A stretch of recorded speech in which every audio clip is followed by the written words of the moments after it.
where, like my party, the former party that we used to love so much before it died a death that we can't explain, Mr. Speaker, on the floor of the House. And I know my brother, Senator Ngugi Isaac, is alleging that he's alive, but some of us cremated that party, Mr. Speaker. For example, Mr. Speaker, ODM and Jubilee, they have been funded for the last 10 years or 5 years through the political fund political parties fund.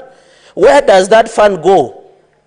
For example, like a Jubilee party which is collapsing, how do we audit so that the money that we give political parties fund, Mr. Speaker, does not end up being used for the campaign the way we are seeing, Mr. Speaker? So the law should have included, and that is why this bill should collapse the way it is today, because we need to fine-tune so that if a party is funded, where do they put those funds?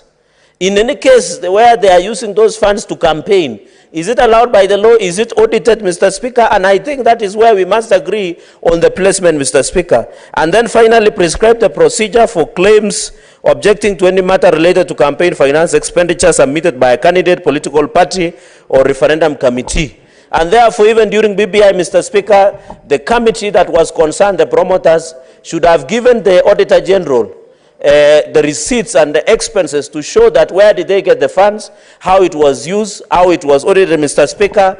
And therefore, as I conclude and reject this bill, call upon the IEBC to continue being vigilant to ensure people who hold offices, people who have access and disposal to state resources, Mr. Speaker, do not end up using those state resources to unduly and unfairly campaign over the others, including, Mr. Speaker, the security agencies.